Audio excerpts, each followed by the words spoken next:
Melissa Muir. Welcome back for another Tool Time Tuesday. Today I'm going to do some demonstrations on how to use liver of sulfur so that you can get a really nice blue and green patina. I've had a lot of requests for this. These happen to be some sterling silver pendants that I've also done some kambu on, which is where you fuse gold onto the silver.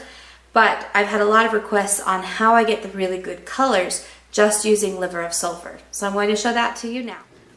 In this project, I'm going to be patinaing a pair of ginkgo leaf earrings that I've done, where I've already done some kambu on it. And I'm just going to patina these. So what I have here is I've got two different bowls. I also have a gel form of liver of sulfur that I'm going to be using. I have a couple of little wooden dowels that I use to put my liver of sulfur into my bowl. I don't need a whole lot, especially since I've just got a small bowl here that I'm working with. So I'll just take care of that. And then I'm going to use the hottest water that I can possibly get.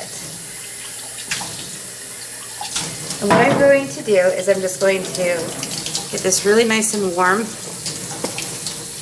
Some people also will put it into like a little pickle pot, but I don't. I just use the water out of my tap.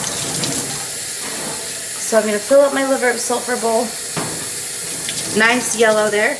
I'm also going to fill up the second bowl with hot water, and that will allow me to go from one to the other, and this is how I get the really good patinas. A lot of times I will also run my earrings or my piece under water. Next thing I'm going to do is I'm going to warm up my earrings. If I start off with a warmer metal, I find that I get a better color on them. So once those are nice and hot, I'm just going to take these. In this case, I don't want the ear wires, so I'm just going to use them kind of as my handle. Otherwise, I have a little pair of plastic tweezers that I use. I don't like to get my hands into the liver of sulfur. So already I'm starting to get some good color on these. I'm just going to take this, run it into that warm bowl, and I'm going to come back and dip again.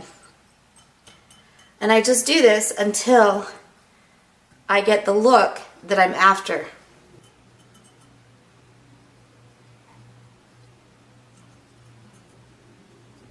You can see we're starting to get some really good colors and patina on these.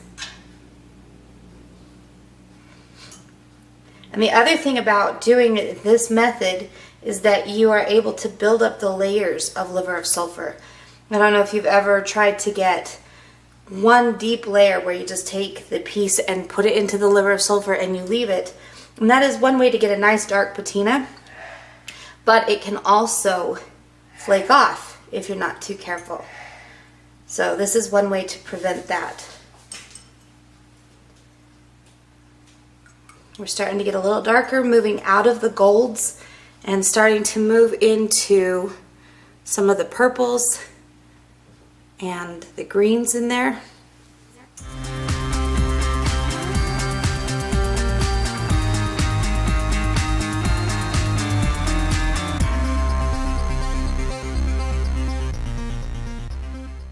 Okay, and at this point I've got some really good colors going on. I don't know that it shows up that well in the video. Still have a lot of gold in this, so I may keep going just a little bit more to keep getting a little bit more rich colors, a little more dark, vibrant pops of color. But this is what I do, and this is how I do that process. So I just keep going back and forth from one to the other.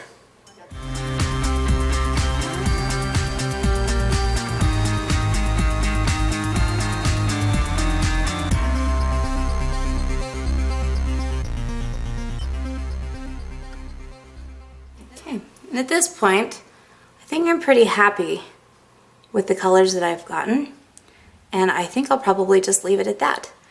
Now, because it's liver of sulfur and it's metal, the changes are going to happen naturally. There are different ways to seal this. I haven't had a lot of great success with some of them, and then others I have. So in this case, I'll probably just let them go and let them patina naturally, and I would of course let anybody who I gave them to or purchased them, I would let them know that the changes are going to be happening. But there you go. That's how I get the color pops of the rainbows from my liver of sulfur.